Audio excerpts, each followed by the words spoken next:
From the conference center at Temple Square, Diffusée depuis le centre de conférence de Temple Square à Salt Lake City, voici la session du samedi matin de la 186e conférence générale d'octobre de l'Église de Jésus-Christ des Saints des Derniers Jours. Les orateurs ont été choisis parmi les autorités générales et les officiers généraux de l'Église. La musique de cette session est interprétée par le Mormon Tabernacle Choir. Des membres et des officiers de l'Église du monde entier se réunissent pour recevoir les conseils et les enseignements de leurs dirigeants ecclésiastiques. Cette émission est diffusée à titre de service public par Bonneville Distribution. Toute reproduction, enregistrement, transcription ou autre utilisation de cette émission sans autorisation écrite est interdite. Henry Eyring, premier conseiller dans la première présidence de l'Église, dirigera cette session.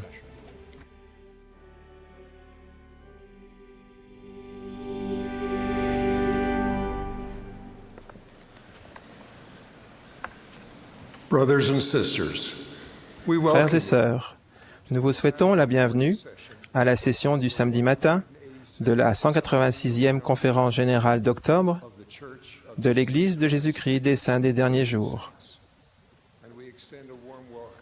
Nous sommes heureux d'accueillir les membres et les amis de l'Église qui suivent cette conférence partout dans le monde.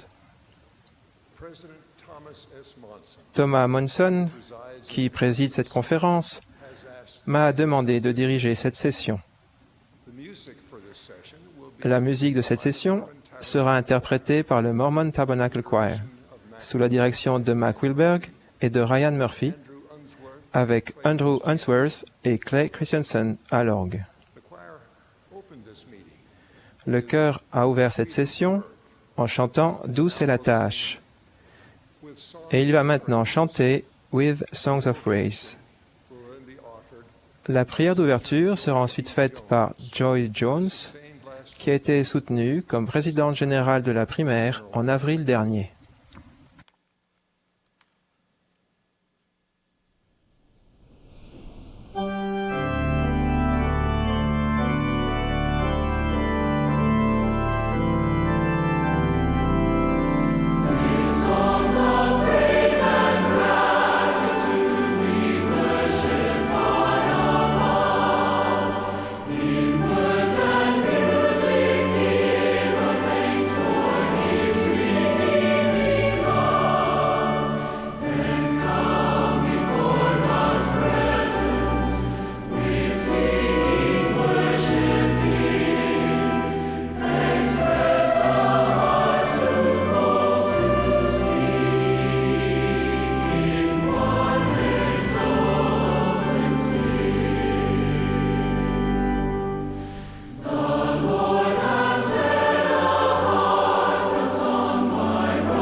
Our Heavenly Father, Notre cher Père céleste, nous te remercions pour les bénédictions que nous avons d'être réunis pour la conférence générale. Nous te remercions pour le don de ton Fils Jésus-Christ, notre Sauveur, et pour son sacrifice expiatoire. Nous te remercions pour notre prophète vivant et les apôtres, et nous prions que tu les bénisses. S'il te plaît, bénis président Monson. Nous prions pour ceux qui vont participer à cette conférence et que tu puisses les bénir avec ton esprit et que nous puissions ressentir ton amour et être touchés par le Saint-Esprit. Nous exprimons notre amour envers toi et nous disons ces choses au nom de Jésus-Christ. Amen.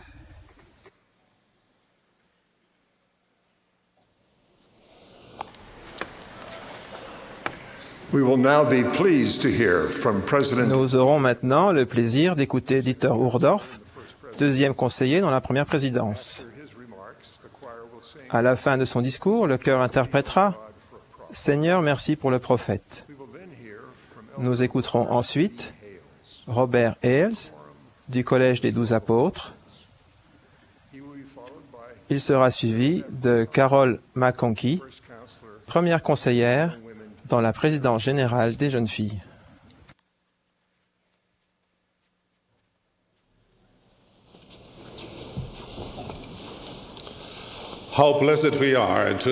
Quelle bénédiction d'être à nouveau réunis pour cette conférence mondiale sous la direction de notre cher prophète Thomas Monson. Président, nous vous aimons et nous vous soutenons de tout notre cœur. Au cours de ma carrière de pilote, j'ai beaucoup compté sur la précision et la fiabilité des systèmes informatiques, mais j'ai rarement dû utiliser mon propre ordinateur. Dans mon travail de bureau, en tant que cadre, je bénéficiais d'assistants et de secrétaires qui m'aidaient gentiment dans mes tâches. Tout a changé en 1994 quand j'ai été appelé autorité générale. Mon appel me donnait beaucoup de formidables occasions de servir, mais cela incluait aussi beaucoup de travail administratif.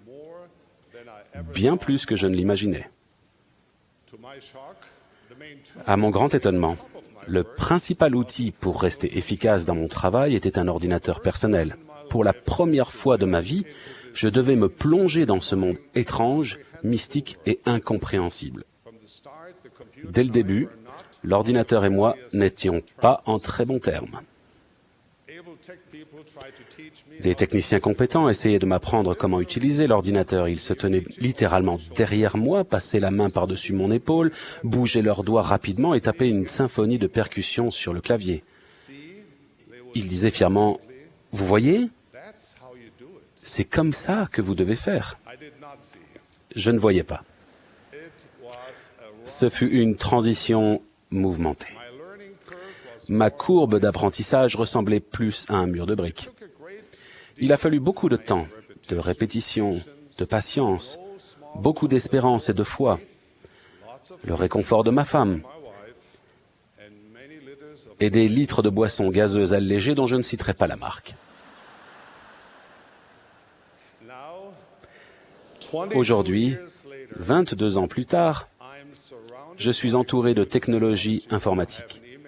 J'ai une adresse électronique, un compte Twitter et une page Facebook.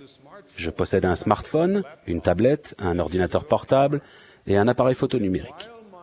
Et bien que mes compétences techniques ne soient pas à la hauteur de celles d'un enfant de 7 ans, pour un septuagénaire, je me débrouille bien.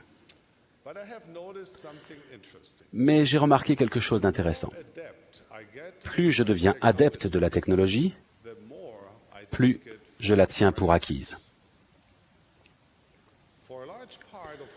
Pour une grande partie de l'histoire de l'humanité, la communication s'est faite à la vitesse d'un cheval. Envoyer un message et recevoir une réponse pouvait prendre des jours, voire des mois.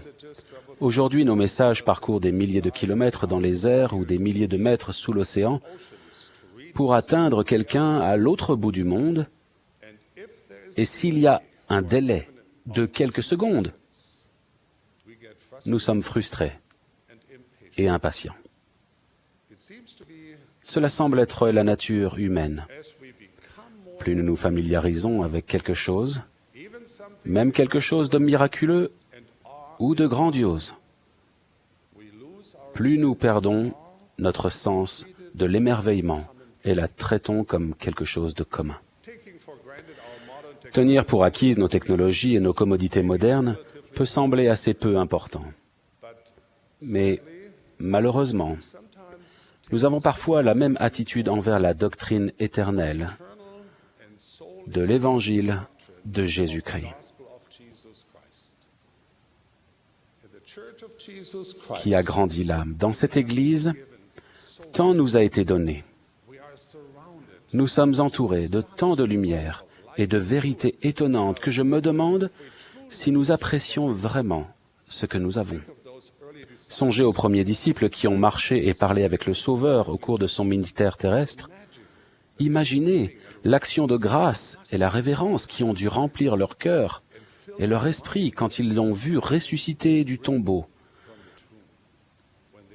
et quand ils ont senti les plaies dans ses mains.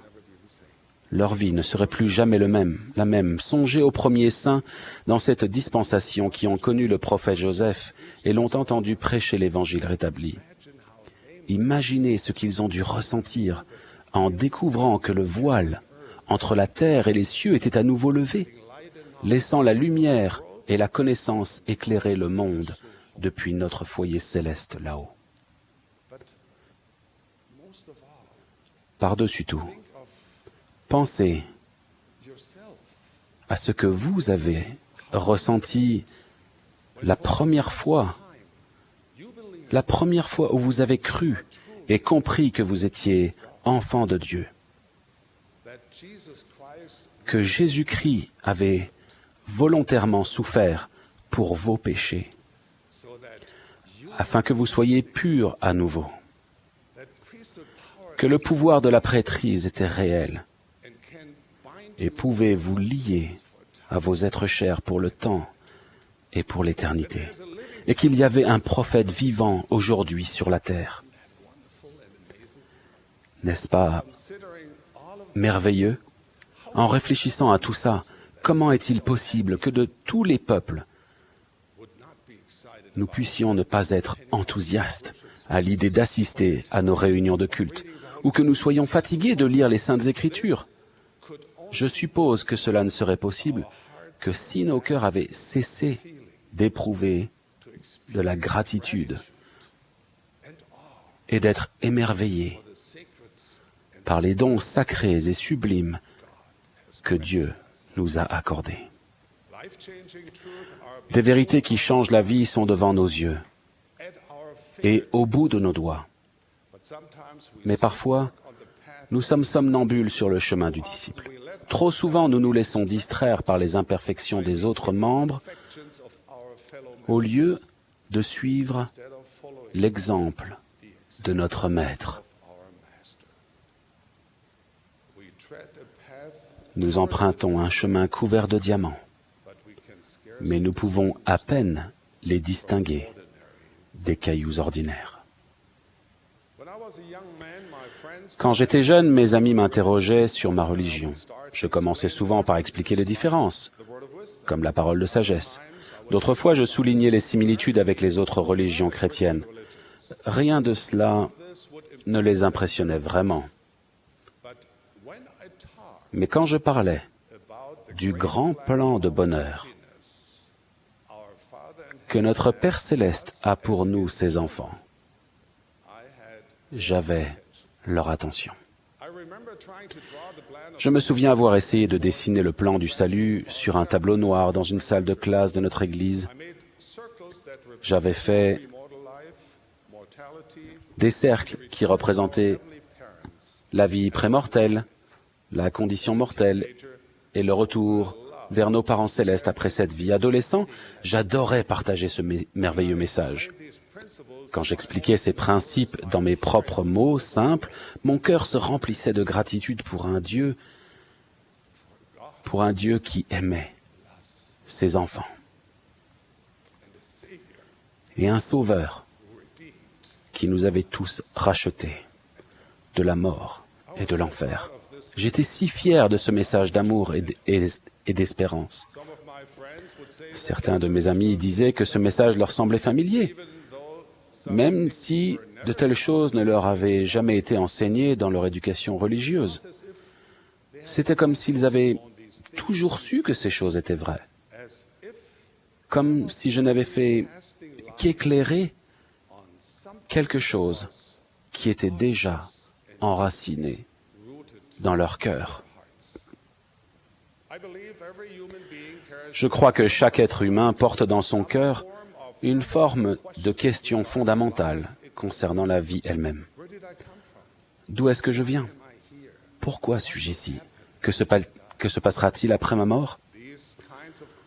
Les mortels se sont posés ce type de questions depuis le début des temps.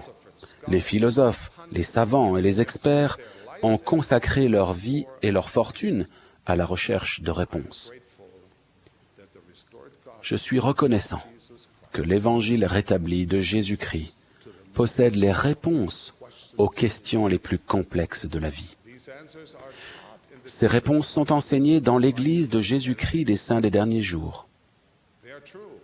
Elles sont vraies, simples, directes et faciles à comprendre. Elles sont inspirées. Et nous les enseignons à nos enfants de 3 ans dans la classe des rayons de soleil. Frères et sœurs, nous sommes des êtres éternels, sans commencement ni fin. Nous avons toujours existé.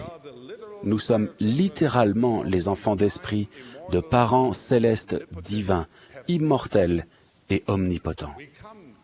Nous venons des demeures célestes du Seigneur notre Dieu. Nous sommes de la maison royale d'Élohim, le Dieu très haut. Nous avons marché à ses côtés dans la vie prémortelle. Nous l'avons entendu parler, avons été témoins de sa majesté, avons appris ses voix. N'est-ce pas merveilleux? Vous et moi avons participé au grand conseil où notre Père bien-aimé a présenté son plan pour nous. Nous allions venir sur terre, recevoir un corps mortel, apprendre à choisir entre le bien et le mal et progresser d'une manière qui nous était autrement impossible. Lorsque nous sommes passés par le voile et sommes entrés dans la condition mortelle, nous savions que nous n'aurions aucun souvenir de notre vie précédente. Il y aurait de l'opposition, de l'adversité et des tentations. Mais nous savions aussi qu'obtenir un corps physique était de la plus haute importance. Oh, combien avons-nous espéré vite apprendre à faire les bons choix, à résister aux tentations de Satan et finalement retourner vers nos parents célestes. Nous savions que nous allions pécher et commettre des fautes, peut-être même des fautes graves. Mais nous savions aussi que notre Sauveur Jésus-Christ avait promis de venir sur terre, vivre une vie sans péché et donner volontairement sa vie dans un sacrifice éternel. Nous savions que si nous lui donnions notre cœur, lui faisant confiance, en nous efforçant avec toute l'énergie de notre âme de marcher sur le chemin du disciple, nous pourrions être purifiés et à nouveau entrer en la présence de notre Père céleste bien-aimé. Alors, ayant foi au sacrifice de Jésus-Christ, vous et moi avons accepté de plein gré le plan de notre Père céleste.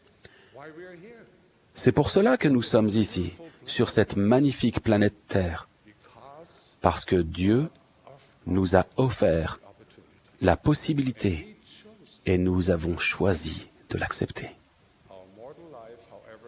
Cependant, notre vie mortelle est seulement temporaire et s'achèvera par la mort de notre corps physique. Mais l'essence de qui nous sommes, vous et moi, ne sera pas détruite.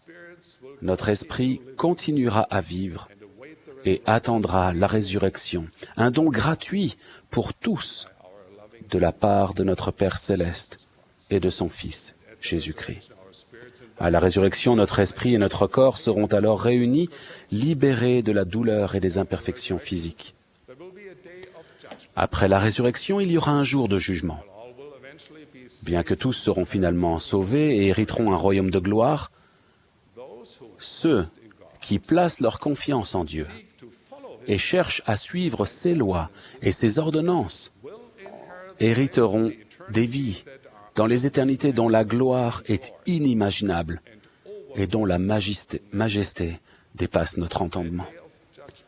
Le jour du jugement sera un jour de miséricorde et d'amour, un jour où les cœurs brisés seront guéris, où les larmes de douleur seront remplacées par des larmes de gratitude, où justice sera faite. Oui, il y aura un profond chagrin à cause du péché. Oui, il y aura des regrets et de l'angoisse à cause de nos fautes, de notre bêtise et de notre obstination qui nous ont privés des possibilités d'un avenir bien plus grand. Mais j'ai confiance que nous serons non seulement satisfaits par le jugement de Dieu, mais nous serons aussi étonnés et dépassés par sa grâce, sa miséricorde, sa générosité sans fin et son amour pour nous, ses enfants. Si nos désirs et nos œuvres ont été bons, si nous avons foi en un Dieu vivant, alors nous pouvons attendre avec impatience ce que Moroni a appelé la barre agréable du grand Jéhovah, le juge éternel. Mes chers frères et sœurs, mes chers amis, notre cœur et notre esprit ne sont-ils pas pleins d'émerveillement à la vue du grand plan de bonheur que notre Père céleste a préparé pour nous? N'êtes-vous pas remplis d'une joie indicible par la connaissance de l'avenir glorieux préparé pour tous ceux qui attendent le Seigneur? Si vous n'avez jamais ressenti un tel émerveillement et une telle joie, je vous invite à rechercher, à étudier et à méditer les vérités simples et pourtant profondes de l'Évangile rétabli. Que la gravité de l'éternité repose sur votre esprit. Qu'elle vous rende témoignage du divin plan du salut. Si vous l'avez déjà ressenti auparavant, je vous le demande aujourd'hui. Pouvez-vous le ressentir maintenant? J'ai récemment eu l'occasion d'aller à Belfast en Irlande. Lors de mon séjour, j'ai remarqué l'emblème de la ville qui contient la devise suivante, Pro tanto quid retribuamus, ou que rendrai-je pour tous ces bienfaits à mon égard? Je nous invite tous à réfléchir à cette question. Que donnerons-nous en retour pour le flot de lumière et de vérité que Dieu a déversé sur nous? Notre Père bien-aimé nous a simplement demandé de vivre par la vérité que nous avons reçue et de suivre le chemin qu'il nous a donné. Prenons donc courage et fions-nous aux directives de l'Esprit. Transmettons à notre prochain, aussi bien en parole qu'en action, le merveilleux et impressionnant message du plan de bonheur de Dieu. Que notre motivation soit notre amour pour Dieu et pour ses enfants, car ils sont nos frères et sœurs. C'est le début de ce que nous pouvons faire en retour pour tous ces bienfaits. Un jour, tout genou fléchira et toute langue confessera que les voies de Dieu sont justes et que son plan est parfait. Que ce jour soit aujourd'hui pour vous et moi. Proclamons avec Jacob d'autrefois, « Oh, comme il est grand le plan de notre Dieu !» J'en témoigne avec beaucoup de gratitude pour mon Père céleste et vous laisse ma bénédiction. Au nom de Jésus-Christ. Amen.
Nobel laureate Le prix Nobel, Elie Wiesel, était à l'hôpital où il se remettait d'une opération à cœur ouvert. Quand il a reçu la visite de son petit-fils de 5 ans, quand le petit garçon a regardé dans les yeux de son grand-père, il a vu qu'il souffrait. « Grand-père » a-t-il demandé, « si je t'aimais plus, est-ce que tu aurais moins mal ?» Aujourd'hui, je nous pose une question similaire. Si nous aimons davantage le Sauveur, est-ce qu'il souffrira moins? Quand le Sauveur a appelé ses disciples à le suivre, il vivait selon la loi de Moïse, réclamant œil pour œil et dent pour dent. Mais le Sauveur est venu accomplir cette loi par son expiation. Il a enseigné une nouvelle doctrine. Aimez vos ennemis. Bénissez ceux qui vous maudissent. Faites du bien à ceux qui vous haïssent et vous persécutent. Il avait enseigné aux disciples de s'éloigner des voies de l'homme naturel et de suivre celles aimantes et bienveillantes du Sauveur, en remplaçant les conflits par le pardon, la bonté et la compassion. Le nouveau commandement de s'aimer les uns les autres n'était pas toujours facile à respecter.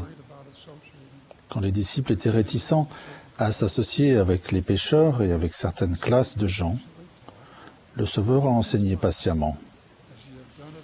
Toutes les fois que vous avez fait ces choses à l'un de ces plus petits de mes frères, c'est à moi que vous les avez faites.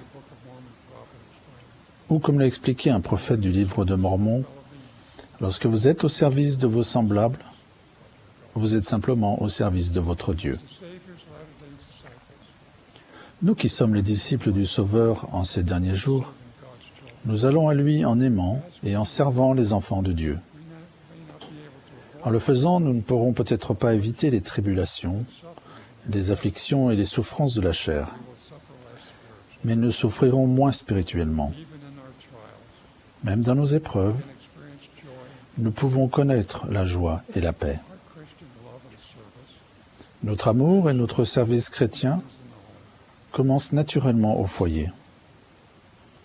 Parents, vous êtes appelés à être des instructeurs et des missionnaires aimants pour vos enfants et vos jeunes. Ils sont vos amis de l'Église. Vous avez la responsabilité de les aider à se convertir. En réalité, nous cherchons tous à nous convertir, ce qui veut dire à être remplis de l'amour de notre Sauveur. Étant disciples de Jésus-Christ, son amour nous motive à nous soutenir les uns les autres dans notre parcours dans la condition mortelle. Nous ne pouvons pas réussir tout seuls. J'ai déjà cité ce proverbe quaker auparavant. « Élève-moi et je t'élèverai, et nous monterons ensemble éternellement. » En tant que disciples, c'est ce que nous commençons à faire lorsque nous nous faisons baptiser et que nous montrons notre désir de porter les fardeaux les uns des autres afin qu'ils soient rendus légers. Nous enseigner les uns aux autres la doctrine du royaume est une façon de nous aimer et de nous servir les uns les autres. Nous qui sommes parents et grands-parents avons tendance à nous plaindre de l'état du monde, du fait que les écoles n'enseignent pas la morale. Mais nous pouvons faire beaucoup. Nous pouvons saisir les occasions d'enseigner au sein de notre famille. Maintenant, ne les laissez pas passer. Quand il se présente une occasion d'exprimer vos réflexions sur l'Évangile et sur les leçons de la vie, arrêtez tout et asseyez-vous pour parler avec vos enfants et vos petits-enfants. Nous ne devons pas nous inquiéter de ce que nous ne sommes pas des instructeurs professionnels de l'Évangile. Aucun cours ou manuel de formation n'est aussi utile que l'étude personnelle des Écritures, la prière, la méditation et la recherche de la direction de l'Esprit. L'Esprit vous guidera, je vous promets, que l'appel de parents comporte le don d'enseigner de la manière qui convient pour vous et pour vos enfants. Souvenez-vous, le pouvoir qu'a Dieu de nous influencer en justice est son amour.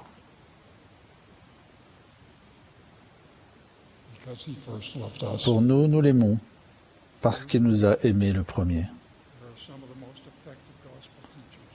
Vous les jeunes, vous faites partie de nos instructeurs de l'Évangile les plus efficaces. Vous venez à l'Église pour apprendre afin de pouvoir rentrer chez vous, pour instruire et servir votre famille, vos voisins et vos amis. N'ayez pas peur. Ayez la foi de témoigner de ce que vous savez être vrai. Pensez à la progression personnelle que connaissent les missionnaires parce qu'ils mènent fidèlement une vie de consécration, utilisant leur temps et leur talent et témoignant pour servir les autres et leur faire du bien. Si vous rendez témoignage de l'Évangile, votre foi grandira et votre confiance augmentera. L'étude des Écritures en famille, la prière en famille et les réunions de conseil de famille comptent parmi nos services chrétiens les plus influents. Depuis plus de 100 ans, les dirigeants de l'Église nous appellent à réserver chaque semaine un moment pendant lequel nous ne serons pas interrompus. Mais beaucoup d'entre nous n'en reçoivent toujours pas les bénédictions. La soirée familiale n'est pas un sermon fait par maman ou papa. C'est notre temps familial consacré à parler d'expériences et de concepts spirituels simples, à aider nos enfants à apprendre à se soucier des autres et à partager, à nous amuser ensemble, à rendre témoignage ensemble et à grandir et progresser ensemble. Si nous tenons notre soirée familiale chaque semaine, notre amour les uns pour les autres se renforcera et nous souffrirons moins. N'oublions pas que l'œuvre la plus importante que nous accomplissons dans notre famille se fait par le pouvoir du Saint-Esprit. Chaque fois que nous élevons la voix sous le coup de la colère, l'Esprit se retire de notre couple et de notre famille. Quand nous parlons avec amour, l'Esprit peut être avec nous. Souvenons-nous également que nos enfants et nos petits-enfants mesurent notre amour à la quantité de temps que nous leur consacrons. Par-dessus tout, ne perdez pas patience et n'abandonnez pas. Les Écritures nous disent que quand certains des enfants d'esprit de notre Père Céleste ont choisi de ne pas suivre son plan, les cieux ont pleuré. Certains parents qui ont aimé et instruit leurs enfants pleurent aussi quand leurs enfants devenus grands choisissent de ne pas suivre le plan du Seigneur. Que peuvent faire les parents ? Nous ne pouvons pas priver quelqu'un de son libre arbitre par la prière. Souvenez-vous du père du fils prodigue, qui a attendu patiemment que son fils rentre en lui-même, sans cesser de guetter son retour, comme il était encore loin.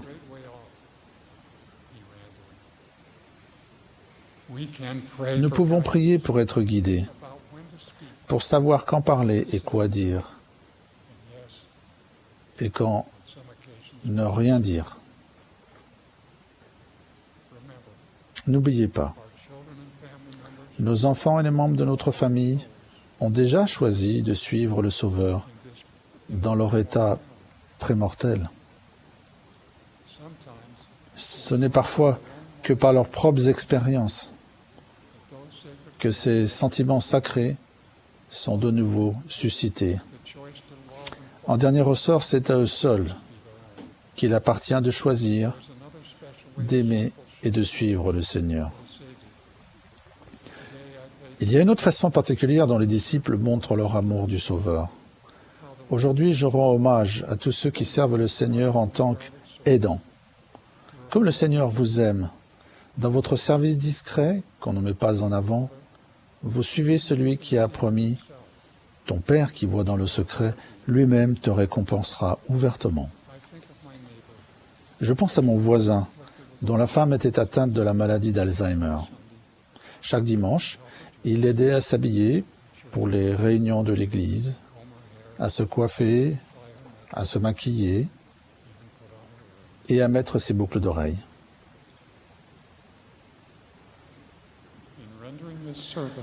En rendant ce service, il était un exemple pour chaque homme et chaque femme de notre paroisse, même pour le monde. Un jour, sa femme lui a dit « Je veux seulement revoir mon mari et être avec lui. » Il a répondu « Je suis ton mari. » Elle a répondu doucement « Oh, c'est bien. »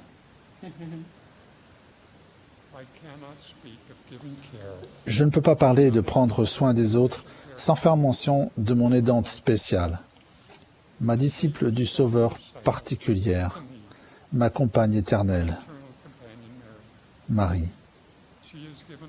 Elle a tout donné en soins compatissants et en amour. Ses mains reflètent le toucher doux et le soutien du Sauveur.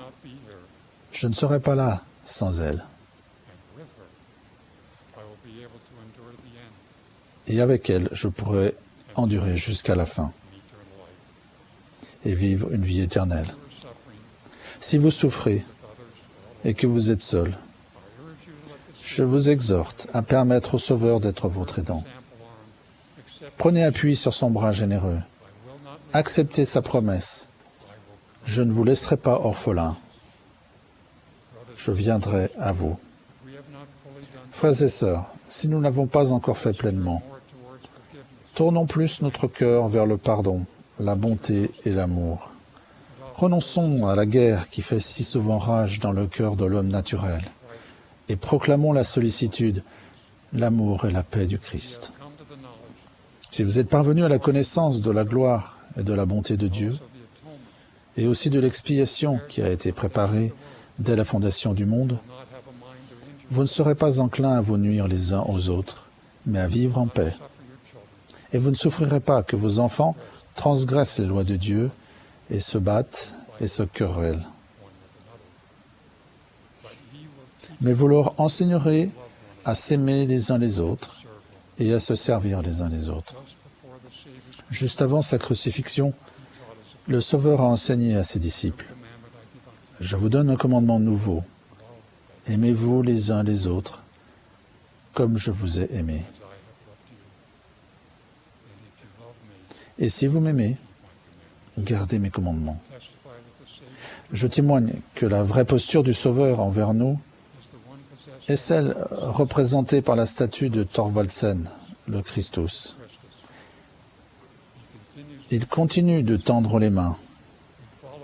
Nous le suivons en nous aimant et en nous servant les uns les autres et en gardant ses commandements.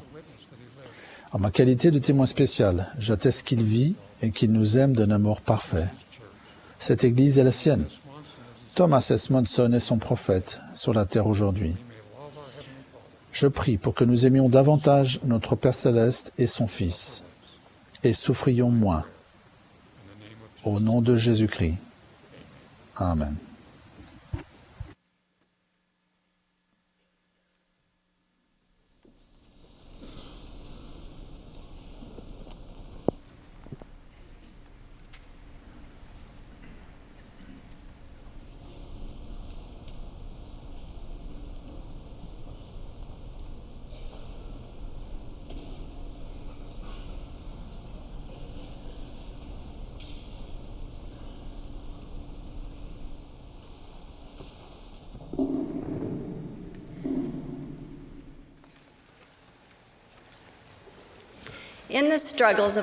Dans les difficultés de la condition mortelle, nous ne sommes jamais seuls pour accomplir notre rôle, pour mener nos combats, pour affronter l'adversité ou les questions sans réponse.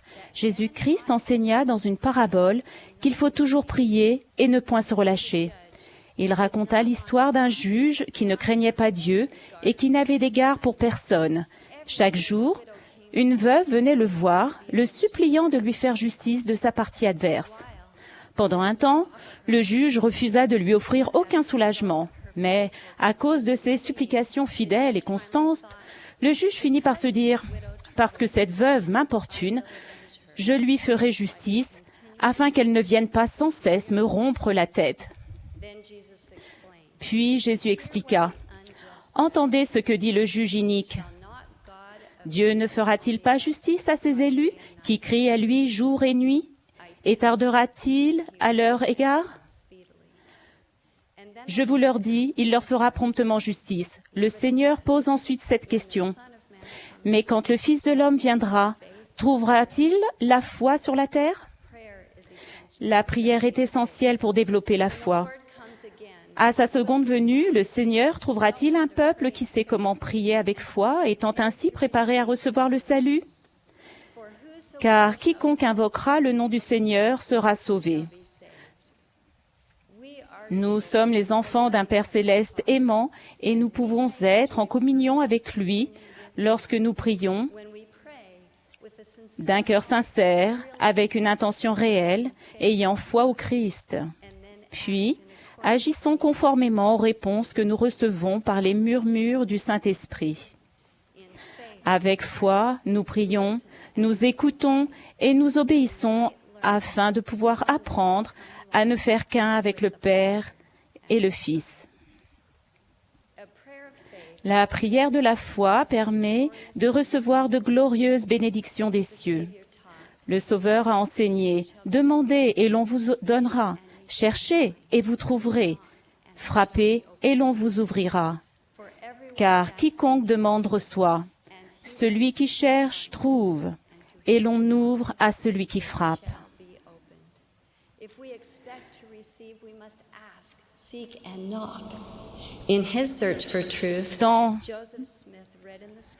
Dans sa quête de la vérité, Joseph Smith a lu « Si quelqu'un d'entre vous manque de sagesse, qu'il la demande à Dieu, qui donne à tous simplement et sans reproche, et elle lui sera donnée. » À la suite de sa prière pleine de foi, les cieux se sont ouverts. Dieu, le Père et son Fils Jésus-Christ sont descendus en gloire et ont parlé à Joseph, ouvrant la dispensation de la plénitude des temps. Pour nous, la guérison miraculeuse, la protection puissante, la connaissance divine, le pardon libérateur et la paix précieuse comptent parmi les réponses que nous obtenons quand nous offrons le désir sincère de notre âme avec foi. Nous prions notre Père au nom de Jésus-Christ par le pouvoir du Saint-Esprit, impliquant ainsi les trois membres de la divinité. Nous prions notre Père céleste et lui seul, parce qu'il est Dieu au ciel, qui est infini et éternel, le même Dieu immuable d'éternité en éternité, créateur du ciel et de la terre et de tout ce qui s'y trouve. En qualité de créateur, il donna le commandement de l'aimer et de le servir, lui, le seul Dieu vrai et vivant, et de l'adorer lui seul. Si vous priez notre Père céleste avec foi, il vous consolera dans vos afflictions et vous pourrez vous faire un festin de son amour. Henry Eyring a raconté comment les prières de son père, pendant le combat qu'il était en train de perdre contre le cancer, lui ont enseigné la relation profonde qui existe entre Dieu et ses enfants. Citation. Lorsque la douleur est devenue intense, nous l'avons retrouvé le matin à genoux à côté du lit. Il n'avait pas eu la force de s'y recoucher. Il nous a dit qu'il avait prié son Père céleste pour lui demander pourquoi il devait souffrir autant alors qu'il avait toujours essayé d'être bon. Il a dit qu'il avait reçu une réponse pleine de bienveillance. Dieu a besoin de fils braves. Il a donc persévéré jusqu'à la fin, confiant que Dieu l'aimait, l'écoutait et le soutiendrait. Il a eu la bénédiction de savoir tôt et de ne jamais oublier que Dieu, qui nous aime, n'est éloigné que d'une prière. Fin de citation. Nous prions au nom de Jésus-Christ parce que notre salut est en Christ et parce qu'il n'y a sous le ciel aucun autre nom qui ait été donné parmi les hommes par lequel nous devions être sauvés. Nous allons au Père au nom sacré de Jésus-Christ. Parce qu'il est notre avocat auprès du Père et qu'il plaide notre cause, il a souffert, versé son sang et est mort pour glorifier son Père, et sa supplication miséricordieuse pour nous ouvre le chemin afin que chacun d'entre nous obtienne la paix dans cette vie et la vie éternelle dans le monde à venir. Il ne veut pas que nous souffrions plus longtemps ou subissions plus d'épreuves que nécessaire. Il veut que nous nous tournions vers lui et le laissions alléger nos fardeaux, guérir notre cœur et purifier notre âme par son pouvoir. Nous ne voulons pas prendre son nom en vain par des paroles mécaniques et répétitives. Les prières sincères faites au saint nom de Jésus-Christ sont l'expression de notre amour dévoué, de notre reconnaissance éternelle et de notre désir constant de prier comme il l'a fait, d'agir comme lui et de devenir semblable à lui. Nous prions par le pouvoir du Saint-Esprit, parce que celui qui demande son l'Esprit demande conformément à la volonté de Dieu. Lorsque nous prions avec foi, le Saint-Esprit peut guider nos pensées de façon à ce que nos paroles soient en harmonie avec la volonté de Dieu. Ne demandez pas afin de tout dépenser pour vos passions, mais demandez avec une fermeté inébranlable afin de ne céder à aucune tentation, mais afin de servir le Dieu vrai et vivant. Il n'est pas seulement important de savoir comment prier. Mais il est tout aussi important de savoir comment recevoir la réponse à nos prières, de faire preuve de discernement, d'être vigilant, d'être capable d'avoir une vision claire et de comprendre la volonté et les desseins de Dieu à notre sujet. Le président Eyring a dit « J'ai reçu des réponses à mes prières. Elles étaient très claires quand mon désir d'obtenir ce que je voulais faisait place à un besoin impérieux de savoir ce que Dieu voulait. C'est alors que la réponse de notre Père céleste aimant peut être donnée à l'esprit par le murmure doux et léger et peut être écrite dans le cœur. Lorsque le Sauveur est entré dans le jardin de Gethsémani, son âme était extrêmement triste jusqu'à la mort.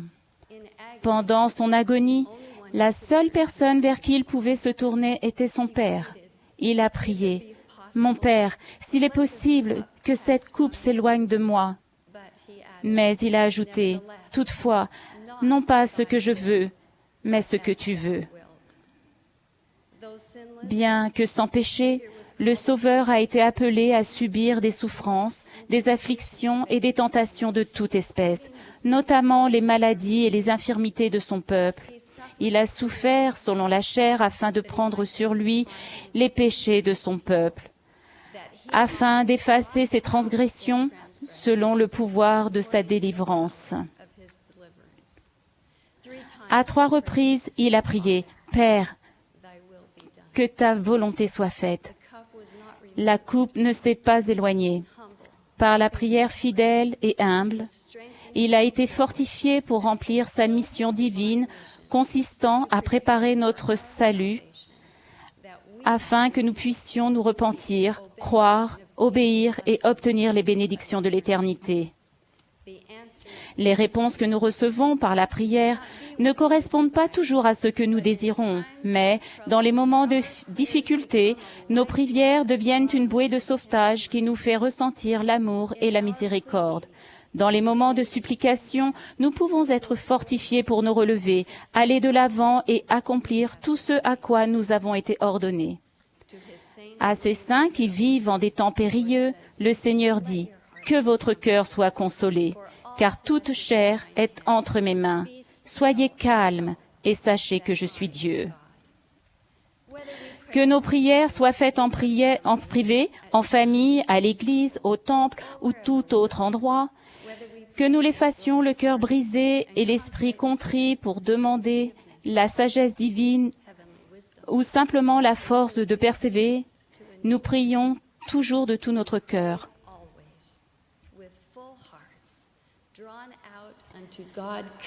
Continuellement tournés vers Dieu dans la prière pour notre bien-être, ainsi que pour celui des personnes qui nous entourent. Les désirs sincères exprimés avec reconnaissance pour les bénédictions abondantes et pour les leçons que la vie nous donne font naître dans notre cœur une foi constante dans le Christ, une espérance d'une pureté parfaite et l'amour de Dieu et de tous les hommes. La prière est un don de Dieu. Nous ne devons jamais nous sentir perdus ou seuls. Je témoigne que chaque occasion précieuse où nous prions peut être un moment sacré passé avec notre Père, au nom du Fils, par le pouvoir du Saint-Esprit, au nom sacré de Jésus-Christ. Amen.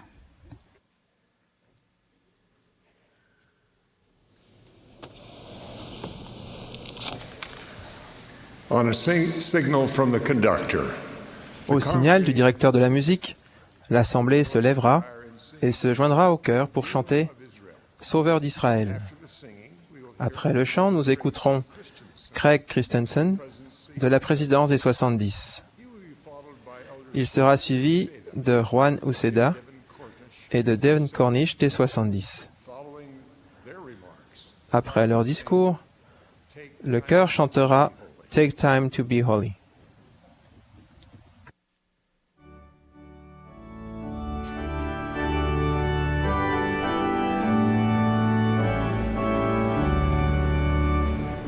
This is the 186th Vous assistez à la 186e conférence générale d'octobre de l'Église de Jésus-Christ des Saints des Derniers Jours.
La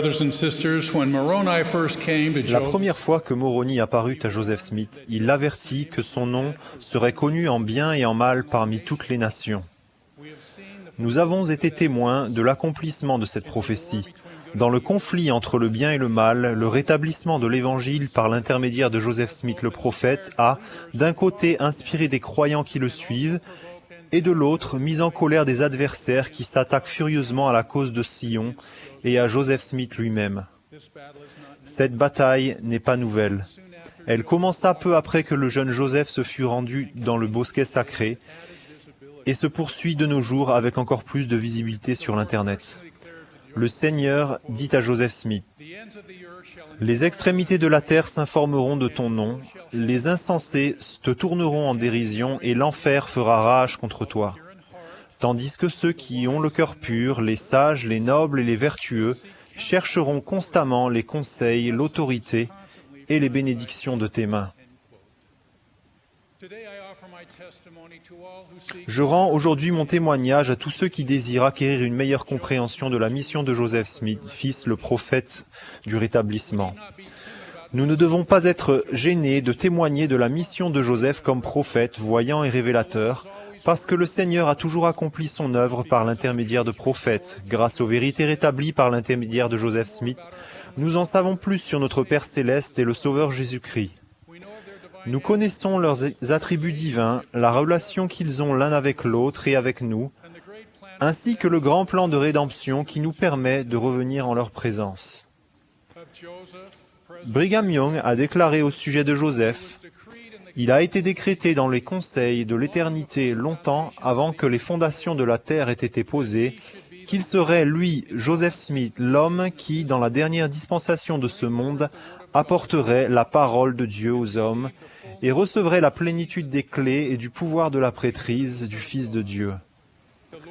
Le Seigneur veillait sur lui, car il avait été prédestiné dans l'éternité à présider cette dernière dispensation. » En préparation pour cette grande œuvre, Joseph Smith naquit au sein d'une famille aimante qui connut bon nombre des fardeaux quotidiens et des épreuves de la vie. Pendant que Joseph commençait à mûrir, ses sentiments envers Dieu étaient profonds et souvent poignants. Cependant, les idées religieuses contradictoires enseignées par les prédicateurs de l'époque le plongeaient dans la confusion. Heureusement, le jeune Joseph ne laissa pas ces questions paralyser sa foi. Il chercha des réponses dans la Bible et trouva ce conseil. « Si quelqu'un d'entre vous manque de sagesse, qu'il la demande à Dieu, qui donne à tous simplement et sans reproche, et elle lui sera donnée. » Joseph raconta: « Jamais aucun passage de l'Écriture ne toucha le cœur de l'homme avec plus de puissance que celui-ci ne toucha alors le mien. Il me sembla qu'il pénétrait avec une grande force dans toutes les fibres de mon cœur. J'y pensais constamment. » Animé d'une foi simple, Joseph suivit les sentiments spirituels qu'il éprouvait. Il trouva un endroit isolé, s'agenouilla et se mit à exprimer les désirs de son cœur. Il se dégagea une grande puissance de la description qu'a faite Joseph de ce qui s'est passé. Je vis exactement au-dessus de ma tête une colonne de lumière plus brillante que le soleil descendre peu à peu jusqu'à tomber sur moi. Quand la lumière se posa sur moi, je vis deux personnages dont l'éclat et la gloire défient toute description et qui se tenaient au-dessus de moi dans les airs. L'un d'eux me parla, m'appelant par mon nom, et dit en me montrant l'autre: « Celui-ci est mon fils bien-aimé, écoute-le. » Ce fut la première vision de Joseph Smith. Au cours des années qui suivirent, il traduisit le livre de Mormon par le don et le pouvoir de Dieu. De nombreux autres êtres célestes se manifestèrent à lui et rétablirent des vérités et l'autorité qui avaient été perdues pendant des siècles. Ces communications célestes adressées à Joseph Smith ouvrirent les écluses des cieux et nous donnèrent un aperçu des gloires de l'éternité. L'expérience de Joseph atteste que, si l'un d'entre nous manque de sagesse, il peut demander à Dieu avec foi et recevra des réponses, parfois d'êtres célestes, ou plus souvent par le pouvoir du Saint-Esprit qui nous parle par des pensées et des sentiments inspirés. C'est par le pouvoir du Saint-Esprit que nous pouvons connaître la vérité de toutes choses. Pour beaucoup d'entre nous, le témoignage de Joseph Smith le prophète naît quand nous lisons le livre de Mormon. J'ai lu entièrement le livre de Mormon pour la première fois lorsque j'étais jeune élève au séminaire matinal. Avec mon imagination vive d'enfant, j'ai décidé de lire comme si j'étais Joseph Smith et que je découvrais les vérités du livre de Mormon pour la toute première fois.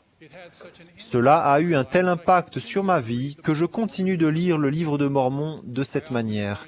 J'ai souvent remarqué que cela approfondit ma gratitude pour le prophète Joseph et pour les vérités rétablies dans ce précieux livre.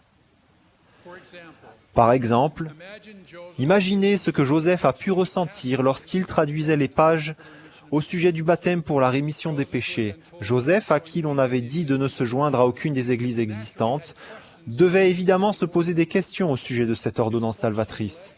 Ces questions l'amenèrent une fois encore à prier. En réponse à sa prière, il reçut la visite de Jean-Baptiste, qui rétablit la prêtrise d'Aaron et l'autorité de baptiser. Ou bien réfléchissez à ce que Joseph a pu ressentir quand il a appris que Jésus-Christ avait rendu visite aux habitants de l'Amérique ancienne, les avait instruits, avait prié pour eux, avait guéri leurs malades, béni leurs enfants, leur avait conféré l'autorité de la prêtrise, avait béni la Sainte Seine pour eux. À l'époque, Joseph n'était peut-être pas conscient que ce qu'il apprenait au sujet des ordonnances et de l'organisation de l'Église primitive du Christ le préparait pour sa tâche future d'aider le Seigneur à rétablir cette même Église sur la terre. Pendant la traduction du livre de Mormon, Joseph et sa femme Emma perdirent leur fils nouveau-né. En ce temps-là, les prédicateurs enseignaient communément que les enfants morts sans baptême seraient condamnés à jamais. Avec cela à l'esprit, imaginez ce que Joseph dut ressentir lorsqu'il traduisit ces paroles du prophète Mormon. Les petits-enfants n'ont pas besoin de repentir ni de baptême, car les petits-enfants sont vivants dans le Christ depuis la fondation du monde. Pour le jeune Joseph, le passage le plus saisissant du livre de Mormon a pu être le 3e chapitre de Néphi. Ce chapitre contient une prophétie ancienne au sujet d'un voyant de choix que le Seigneur susciterait dans les derniers jours, un voyant nommé Joseph, d'après le nom de son père. Ce futur prophète serait tenu en haute estime et accomplirait une œuvre de grande valeur pour son peuple. Il serait grand comme Moïse et recevrait le pouvoir de faire paraître la parole de Dieu. Réfléchissez à ce que Joseph Smith dut ressentir lorsqu'il comprit que cette prophétie parlait de lui. Il ne traduisait pas seulement un texte historique, il traduisait une vision des derniers jours, du miraculeux rétablissement de l'évangile de Jésus-Christ, et il allait lui-même aider à son accomplissement. Aujourd'hui, près de 200 ans plus tard, il est facile de voir que cette prophétie s'est accomplie. Nous connaissons les grandes choses que Joseph a accomplies en tant que prophète du Seigneur. Rappelez-vous néanmoins qu'alors qu'il traduisait cette prophétie, Joseph n'avait réalisé qu'une petite partie des choses que les prophètes avaient prédites. Il n'était encore qu'un jeune homme âgé d'une vingtaine d'années. L'Église n'avait pas été organisée. Il n'y avait ni paroisse, ni branche, ni missionnaire, ni temple. Peu de gens avaient entendu parler de Joseph Smith, et certains de ceux qui avaient entendu parler de lui s'opposaient activement à lui. Voyez à présent la grande œuvre que le Seigneur a accomplie par l'intermédiaire de son serviteur Joseph, en dépit de l'opposition qu'il a rencontrée. L'accomplissement de cette prophétie n'est-il pas la preuve la plus convaincante que Joseph Smith avait reçu l'appel de prophète? J'invite quiconque met en doute son témoignage de Joseph Smith ou est tourmenté par des informations erronées, trompeuses ou superficielles au sujet de sa vie et de son ministère à en examiner les fruits. Les nombreuses bénédictions que nous avons reçues grâce à la mission miraculeuse de Joseph Smith, le prophète du rétablissement. Du fait que Joseph était un prophète, les révélations et les prophètes ne sont plus des choses du passé. Le jour des miracles, des visions, des guérisons et du ministère d'anges n'a pas cessé. Du fait que Joseph était un prophète, chacun de nous a accès au pouvoir et aux bénédictions de la sainte prêtrise, dont le baptême, le don du Saint-Esprit et la Sainte Seine. Du fait que Joseph était un prophète, nous recevons les bénédictions et les ordonnances du temple qui nous lient à Dieu, font de nous son peuple et au sein desquels se manifeste le pouvoir de la divinité, nous offrant la possibilité de voir la face de Dieu, oui le Père, et vivre. Du fait que Joseph était un prophète, nous savons que le mariage et la famille sont une partie essentielle du plan de Dieu pour notre bonheur. Nous savons que grâce aux ordonnances et aux alliances du temple, les relations familiales que nous chérissons peuvent durer éternellement. Du fait que Joseph était un prophète, nous n'avons pas à entrer dans l'éternité par la petite porte. Le grand portail de l'éternité nous est ouvert. Nous pouvons connaître le seul vrai Dieu et celui qui l'a envoyé, Jésus-Christ. Nous pouvons avoir la vie éternelle. Par-dessus tout, du fait que Joseph était un prophète, nous avons de multiples témoignages que Jésus-Christ est le Fils de Dieu et le Sauveur du monde. Nous avons une chaîne ininterrompue de témoins spéciaux de Jésus-Christ, dont notre prophète actuel Thomas S. Monson, les conseillers dans la première présidence et les membres du collège des 12 apôtres. J'ajoute mon témoignage, humble mais certain au leur. Jésus-Christ vit, et il dirige son Église. Joseph Smith fut et est le prophète du rétablissement. La prêtrise et l'autorité de Dieu sont de nouveau sur terre. Puissions-nous exprimer sans peur notre témoignage et notre gratitude pour ce merveilleux prophète et révélateur du Seigneur, C'est là ma prière, au nom sacré de Jésus-Christ. Amen.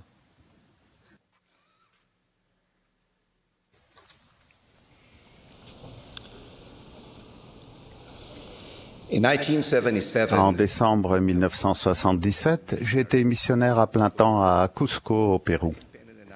Mon collègue et moi avons reçu l'autorisation d'emmener tous les missionnaires de la zone de Cusco aux magnifiques ruines de Machu Picchu. Vers la fin de notre visite des ruines, certains missionnaires voulaient aller au pont Inca, situé sur une piste montagneuse. Immédiatement, j'ai ressenti dans mon fort intérieur l'esprit qui me contraignait à ne pas y aller. La piste était sur le flanc de la montagne, avec 610 mètres de dénivelé. À plusieurs endroits étroits de la piste, seule une personne à la fois pouvait passer. Mon collègue et moi leur avons dit que nous ne devrions pas aller au pont Inca, mais les missionnaires ont insisté pour que nous y allions. Leur demande est devenue plus insistante, et malgré ce que l'Esprit m'avait indiqué, j'ai cédé à leur pression, et leur ai dit que nous visiterions le pont, mais seulement si nous étions très prudents. Nous nous sommes engagés sur la piste qui conduit au pont, et je fermais la marche. Au début, tout le monde marchait doucement comme prévu. Puis les missionnaires ont commencé à marcher très vite, et même à courir. Ils n'écoutaient pas mes appels à la prudence. Je me suis senti obligé de les rattraper pour leur dire que nous devions faire demi-tour. J'étais loin derrière eux et j'ai dû courir pour les rattraper. Comme j'arrivais à un virage, dans un passage trop étroit pour que 2 personnes y marchent, j'ai trouvé un missionnaire immobile adossé au rocher. Je lui ai demandé pourquoi il se tenait là. Il m'a dit qu'il avait ressenti qu'il devait rester là pendant un moment et que je pouvais continuer. J'ai senti qu'il était urgent de rattraper ce qui était devant nous. Il m'a donc aidé à le dépasser et j'ai pu avancer un peu plus sur la piste. J'ai remarqué que le sol était plein de végétation. J'ai posé mon pied droit sur le sol, m'apercevant dans ma chute qu'il n'y avait pas de sol sous la végétation.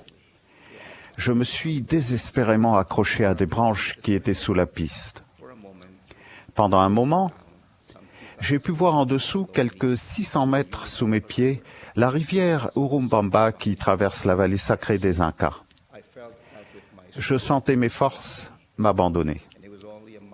Et il ne me restait plus très longtemps à tenir.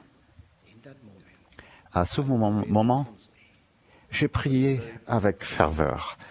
Cela a été une prière très brève. J'ai ouvert la bouche et dit « Père, aide-moi ».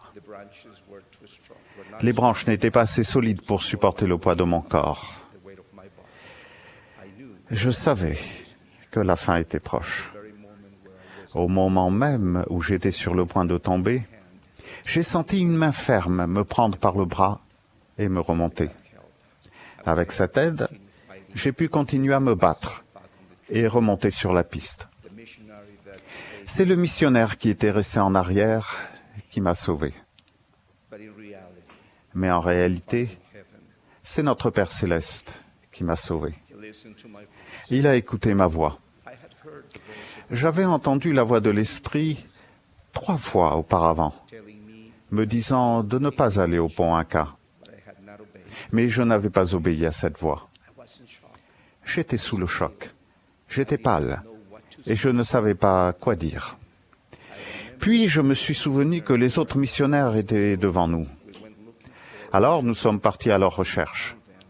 Nous les avons retrouvés et leur avons raconté ce qui m'était arrivé. Nous sommes retournés au Machu Picchu très prudemment et en silence. Sur le chemin du retour, je suis resté silencieux.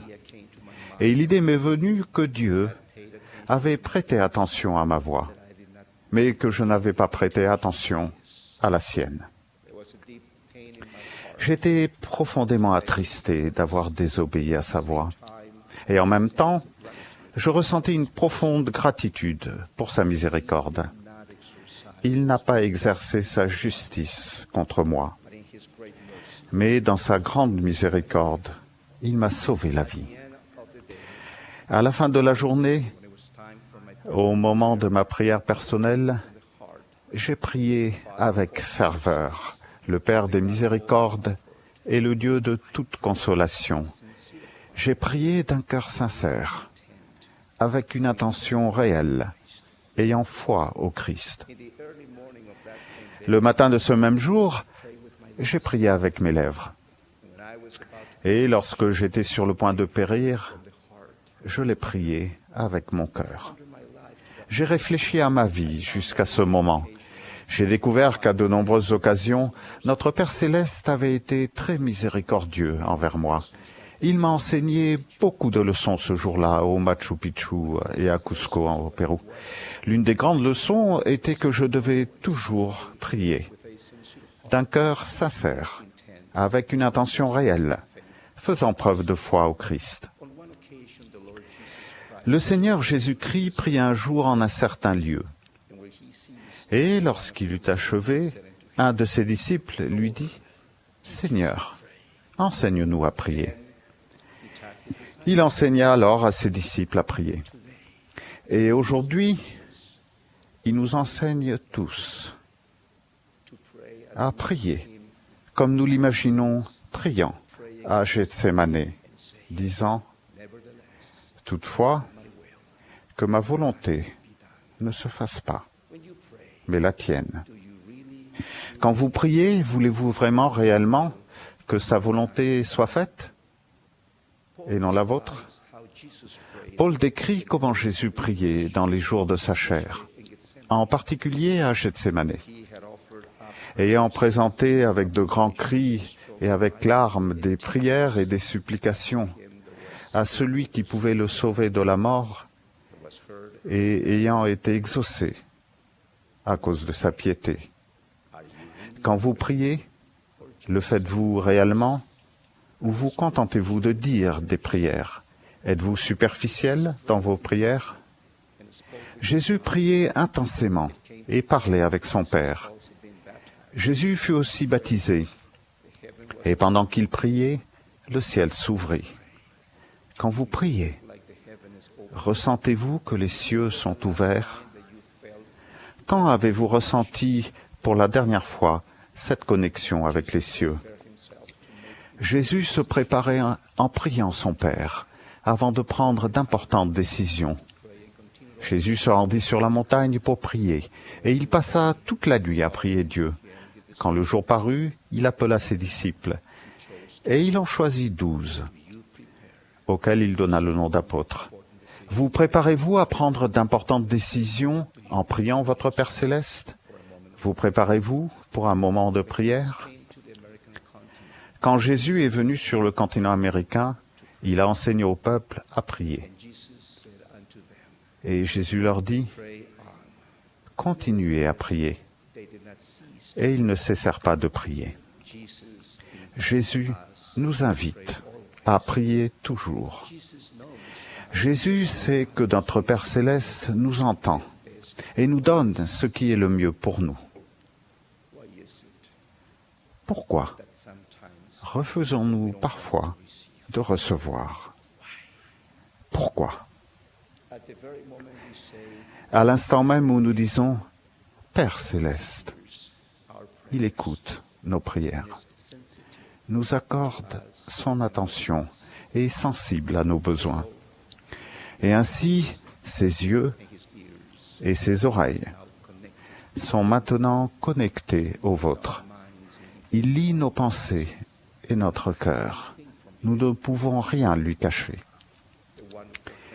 Et ce qui est merveilleux, c'est qu'il nous verra avec des yeux aimants et miséricordieux, un amour et une miséricorde que nous ne pouvons pas pleinement comprendre. Mais il est aimant et miséricordieux à l'instant même où nous disons « Père Céleste ». Un moment de prière est un moment extrêmement sacré. Dieu n'est point un homme pour dire « Non, je ne t'écouterai pas maintenant parce que tu ne viens vers moi que lorsque tu as des problèmes ». Seuls les hommes font ça. Dieu n'est point un homme pour dire « Tu ne peux pas t'imaginer à quel point je suis occupé maintenant ». Seuls les hommes disent ça. Puissions-nous tous prier comme Jésus nous l'a enseigné. C'est mon espérance et ma prière. Au nom de Jésus-Christ. Amen.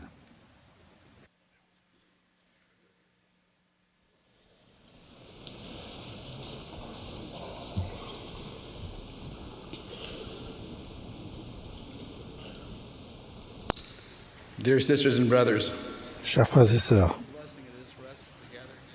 quelle bénédiction de pouvoir nous réunir. N'est-ce pas merveilleux de voir comment notre Père Céleste nous aime et nous enseigne? N'est-il pas merveilleux que notre Père Céleste nous guide et nous bénisse de tant de façons? Jeune médecin venant tout juste de terminer mes études après une suite de tendres miséricordes, j'ai été accepté dans un programme compétitif très relevé de spécialisation en pédiatrie. Quand j'ai rencontré les autres internes, j'ai eu l'impression d'être le moins intelligent et le moins préparé. Je pensais que je ne pourrais jamais rivaliser avec le reste du groupe. Au début de notre 3e mois, tard un soir, j'étais assis dans la salle des infirmières à l'hôpital, tombant de sommeil et pleurant sur mon sort, tandis que j'essayais d'enregistrer l'admission d'un petit garçon atteint de pneumonie. Je n'avais jamais été aussi découragé de ma vie. Je ne savais pas du tout comment traiter une pneumonie chez un enfant de 10 ans. Je me suis demandé ce que je faisais là. Juste à cet instant, l'un des médecins résidents a posé la main sur mon épaule. Il m'a demandé comment j'allais et je lui ai fait part de mon découragement et de mes peurs. Sa réponse a changé ma vie. Il m'a dit combien les autres médecins résidents et lui étaient fiers de moi et qu'ils avaient l'impression que j'allais devenir un excellent médecin. En résumé, ils croyaient en moi à un moment où je ne croyais pas en moi-même. Comme dans mon expérience, nous entendons souvent nos membres se demander « Suis-je quelqu'un d'assez bon? Ou vais-je vraiment parvenir au royaume céleste ?» Bien sûr, on n'est jamais assez bon. Aucun de nous ne pourrait gagner ou mériter son salut. Mais il est normal de nous demander si nous serions acceptables aux yeux du Seigneur, et c'est ainsi que je comprends ces questions. Parfois, quand nous allons à l'église, nous sommes découragés, même par les invitations sincères à nous améliorer. Nous pensons en silence, « Je ne peux pas faire tout cela, ou je ne serai jamais aussi bon que tous ces gens. » Peut-être que nous éprouvons quasiment la même chose que moi cette nuit-là à l'hôpital. Mes frères et sœurs bien-aimés, nous devons cesser de nous comparer aux autres.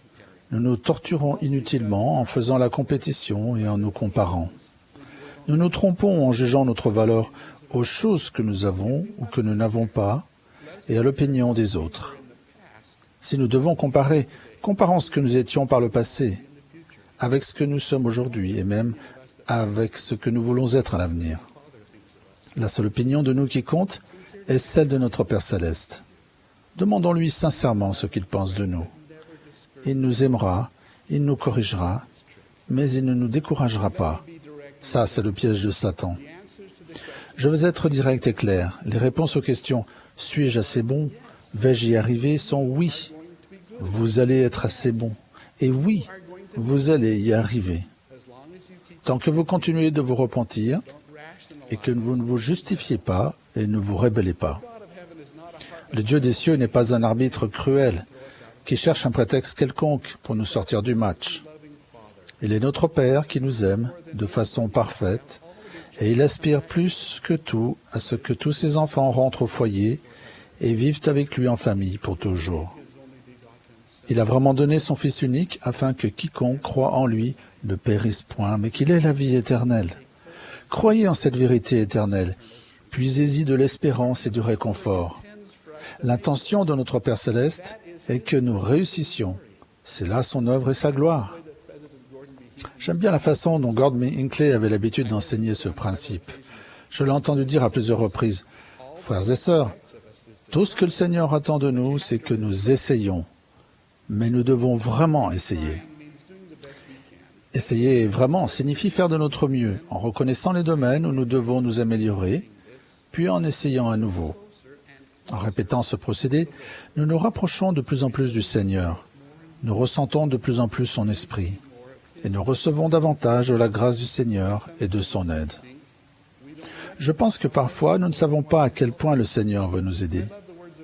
J'aime les paroles de David Bednar qui a dit La plupart d'entre nous comprennent clairement que l'expiation est pour les pécheurs. Cependant, je ne suis pas sûr que nous sachions et comprenions que l'expiation est aussi pour les saints. L'expiation nous fournit l'aide nécessaire pour vaincre et éviter le mal, et pour faire le bien et devenir bon. C'est par la grâce du Seigneur que les hommes reçoivent de la force et de l'aide pour faire de bonnes œuvres qu'ils n'arriveraient autrement pas à faire. Cette grâce est un pouvoir habilitant. Chacun de nous a désespérément besoin afin de se qualifier pour hériter du royaume céleste. Tout ce que nous devons faire pour recevoir cette aide divine, c'est la demander et agir selon les sentiments justes que nous recevons. La grande nouvelle est que si nous nous sommes sincèrement repentis, nos anciens péchés ne nous empêcheront pas d'être exaltés. Moroni nous dit des transgressions de son époque, mais aussi souvent qu'ils se repentaient et recherchaient le pardon avec une intention réelle, ils étaient pardonnés.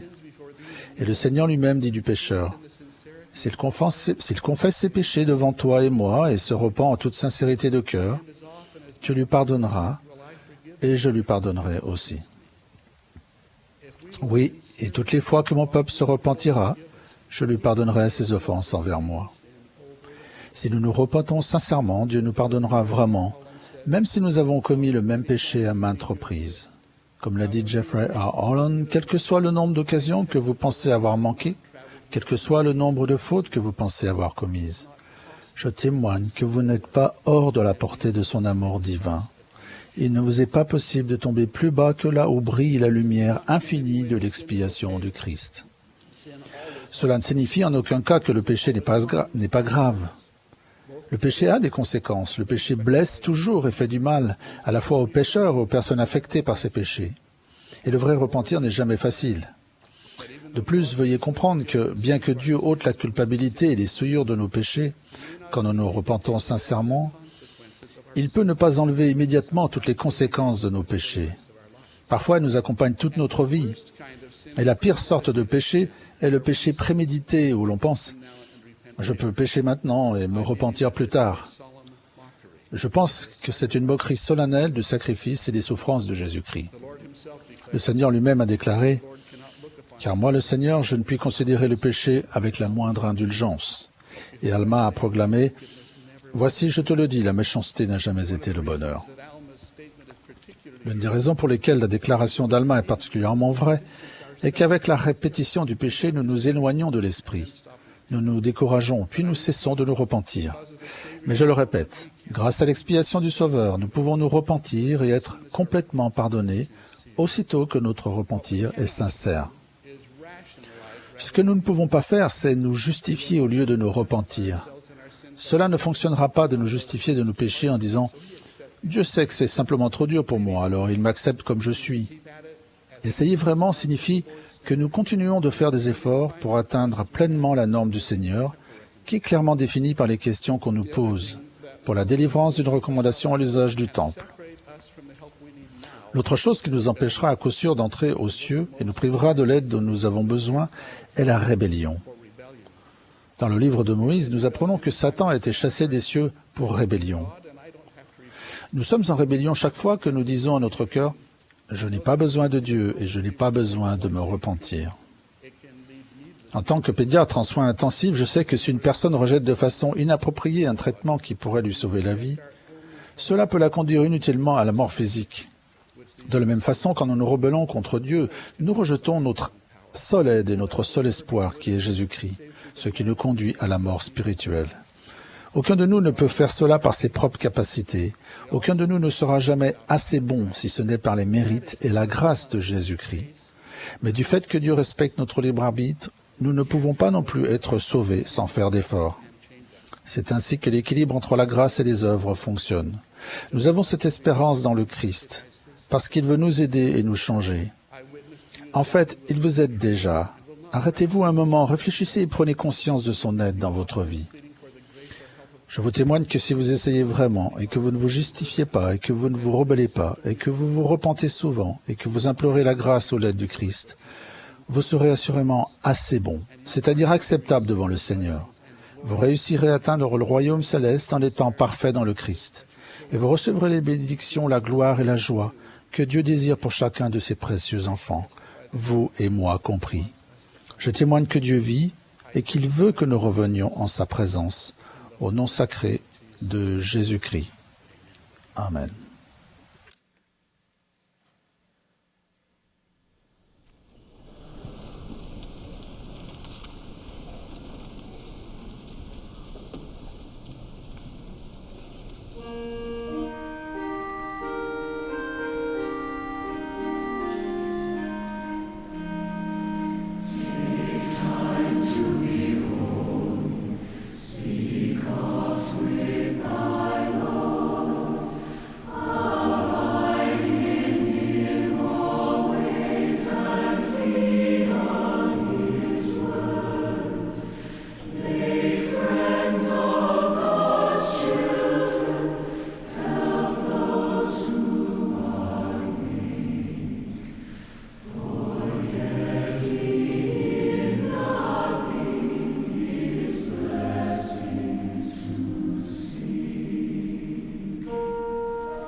We express gratitude.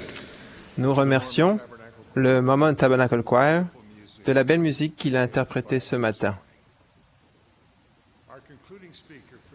Le dernier orateur de cette session sera Neil Anderson du Collège des 12 Apôtres. Après son discours, le chœur terminera cette réunion en chantant « Si la route est dure à suivre, ne crains pas ».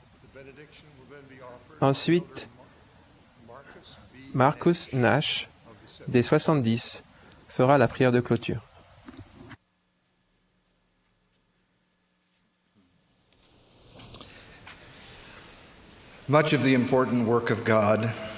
Une grande partie de l'importante œuvre de Dieu est invisible aux yeux du monde. Le VIe siècle avant Jésus-Christ a connu d'illustres penseurs comme Confucius en Chine et Bouddha dans l'est de l'Inde. Mais le pouvoir de la prêtrise de Dieu était sur Daniel, le prophète qui vivait en captivité sous le règne du roi babylonien Nebuchadnezzar. Troublé par un rêve pendant la nuit, le roi Nebuchadnezzar exigea de ses magiciens et enchanteurs qu'ils lui disent ce qu'il avait vu en songe et qu'ils lui en donnent l'interprétation. Naturellement, ils en furent incapables et protestèrent. « Il n'est personne sur la terre qui puisse faire cela, ni aucun roi qui exigerait une pareille chose. » Le roi Nebuchadnezzar, furieux de leur échec, déclara que tous ses conseillers seraient mis à mort. Daniel, l'un des sages du roi, implora la miséricorde de Dieu concernant ce secret. Un miracle se produisit.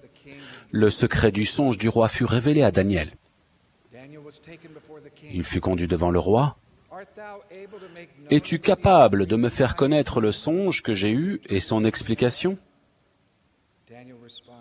Daniel répondit, « Les sages, les astrologues, les magiciens ne sont pas capables d'expliquer le songe.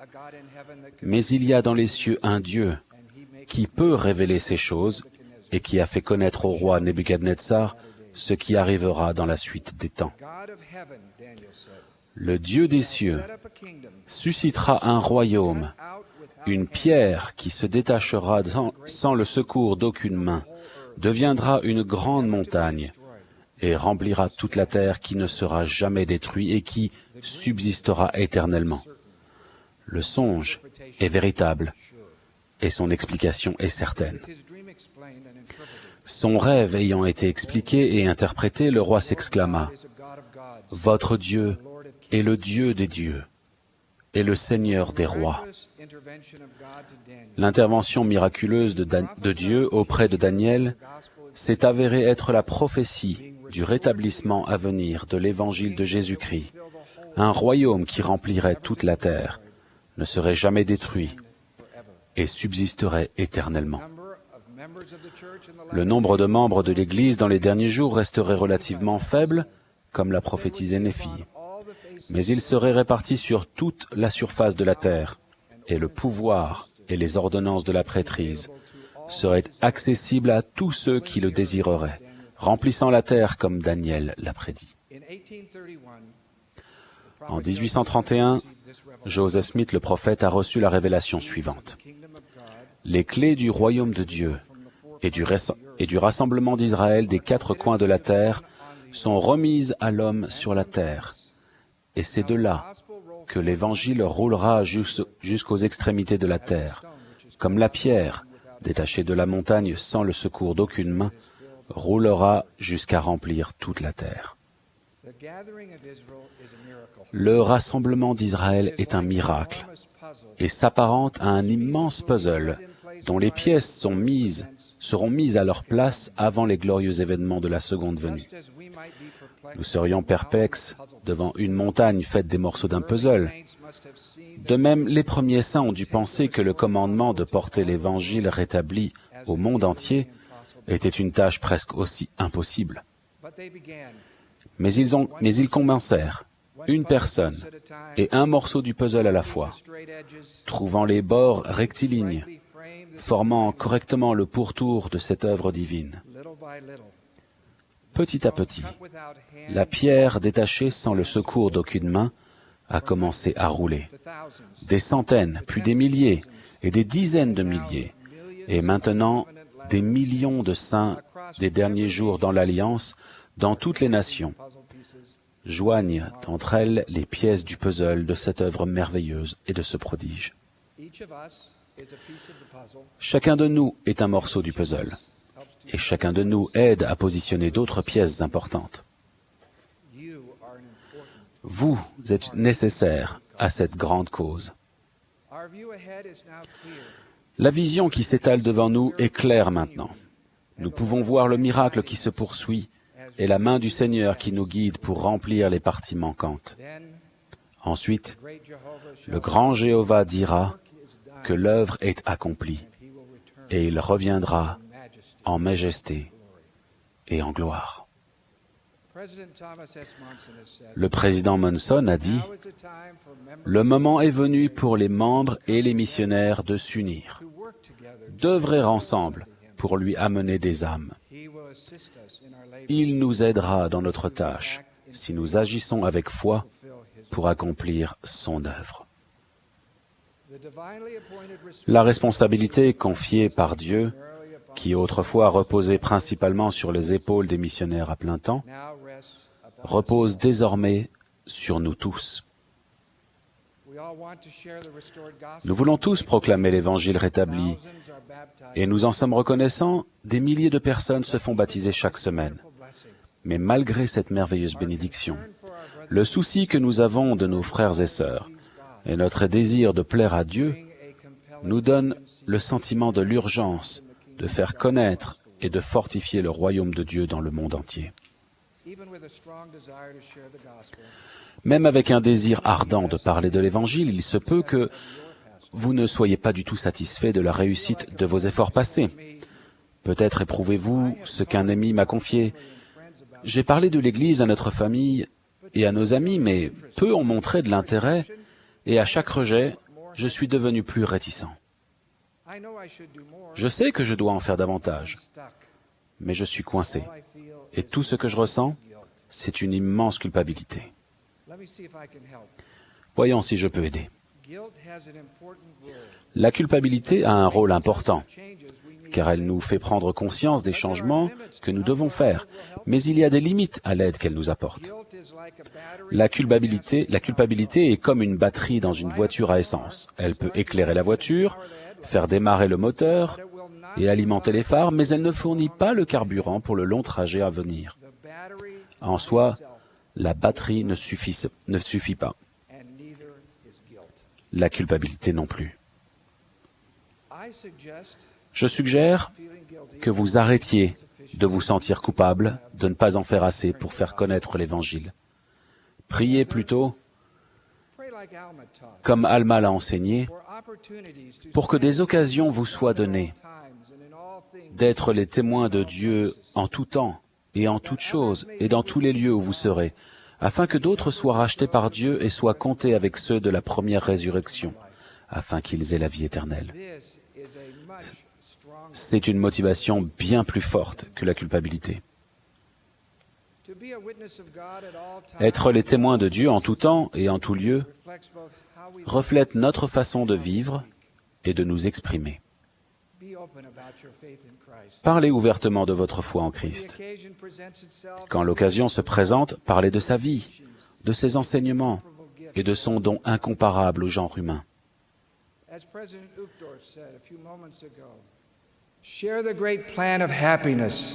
Comme le président Ohrdorf l'a dit, partagez le bonheur du plan de salut qui nous est donné dans le livre de Mormon, ou faites-vous l'écho de ces vérités puissantes enseignées dans le livre de Mormon. Il nous a fait cette promesse. Quiconque me confessera devant les hommes, je le confesserai devant mon Père dans les cieux. Je vous fais la promesse que si vous priez souvent et sincèrement pour avoir des occasions d'être témoins de Dieu, elles vous seront données. Et des personnes qui cherchent davantage de lumière et de connaissance seront placées devant vous. Si vous réagissez à son inspiration, le Saint-Esprit portera vos paroles dans le cœur de quelqu'un, et un jour, le Sauveur vous confessera devant son Père. Le travail spirituel d'aider quelqu'un à entrer dans le royaume de Dieu est un effort de groupe.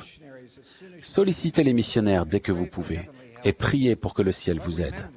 Mais n'oubliez pas, le moment de la conversion de quelqu'un ne dépend pas entièrement de vous. Kamla Persson, originaire de l'île Maurice, faisait ses études de médecine à Bordeaux, en France. Lorsque nous nous sommes rencontrés en février 1991, nous avions prié en famille pour avoir l'occasion de faire connaître l'Évangile à quelqu'un qui cherchait la vérité. Et nous le lui avons enseigné chez nous. J'ai eu l'honneur de la baptiser, mais ce n'est pas nous qui avons exercé la plus grande influence sur son choix de devenir membre de l'Église. des amis, des missionnaires et même des membres de sa famille avaient été des témoins de Dieu dans son pays natal. Et un jour, en France, quand le moment est venu pour Kamla, elle a pris la décision de se faire baptiser.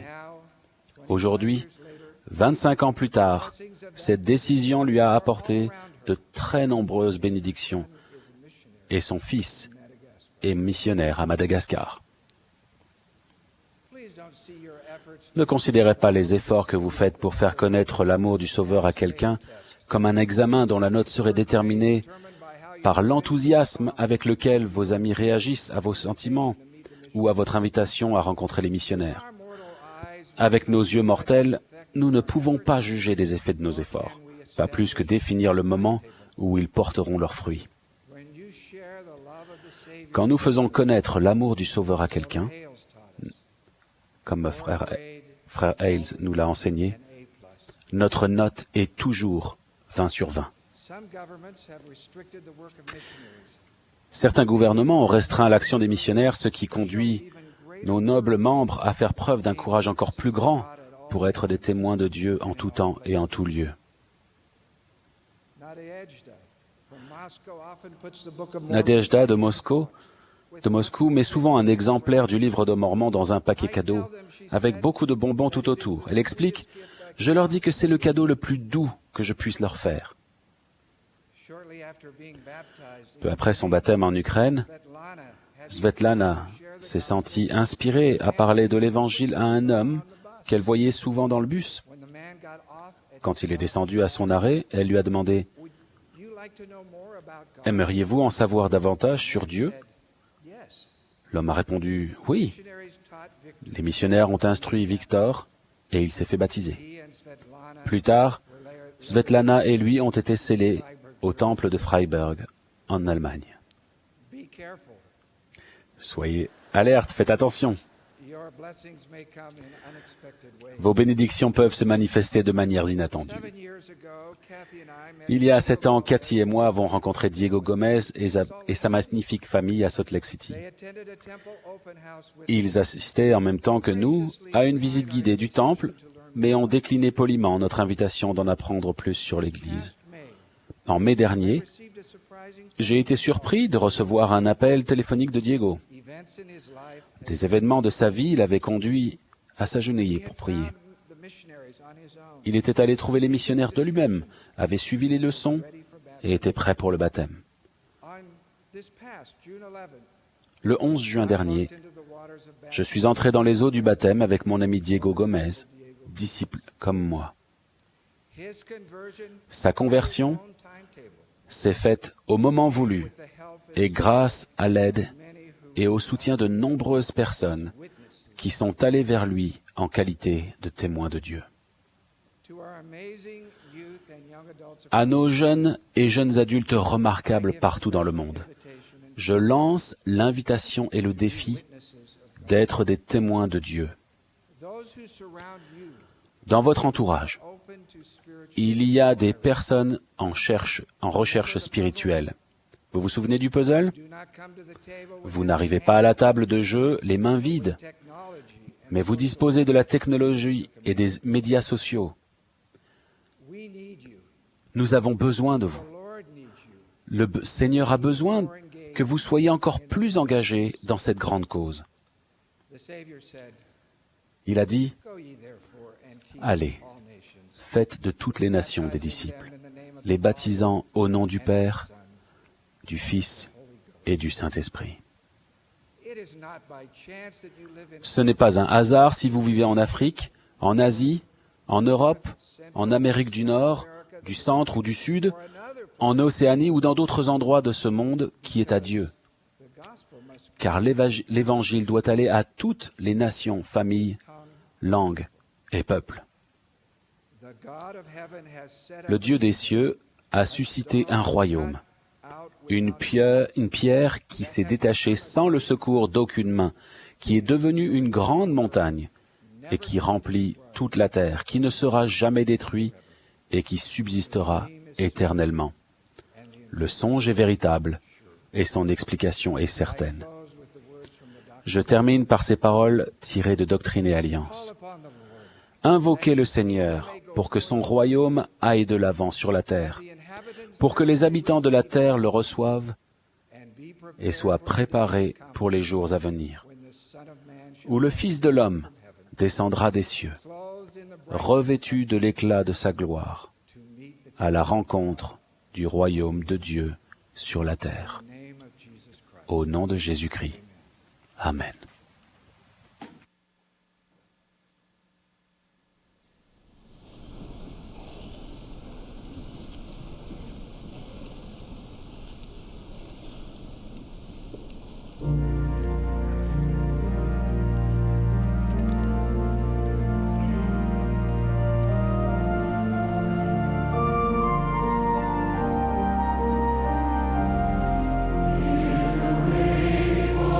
Trial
Our Father in heaven, Notre Père céleste,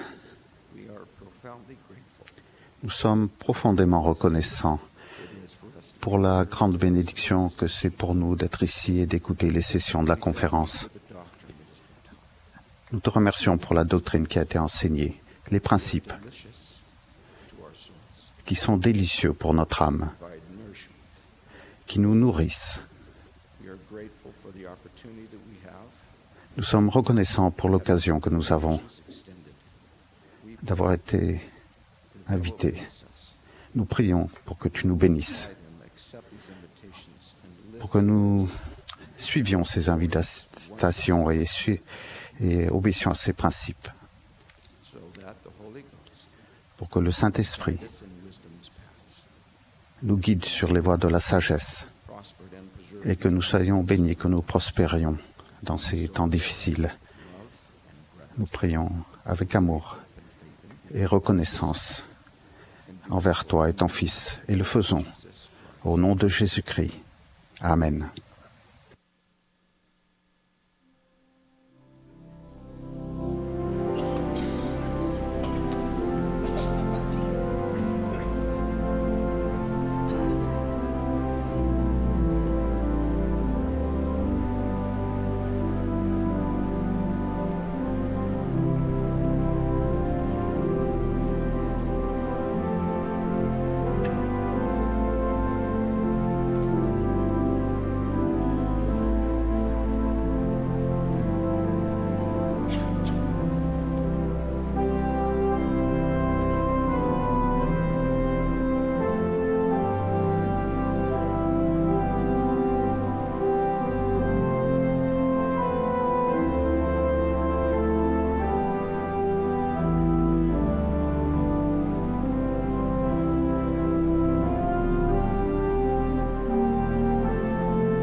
This has been a broadcast of the Vous venez d'assister à une session de la 186e conférence générale d'octobre de l'Église de Jésus-Christ des Saints des Derniers Jours. Les orateurs étaient choisis parmi les autorités générales et les officiers généraux de l'Église. La musique était interprétée par le Mormon Tabernacle Choir. Cette émission a été diffusée à titre de service public par Bonneville Distribution. Toute reproduction, enregistrement, transcription ou autre utilisation de cette émission sans autorisation écrite est interdite.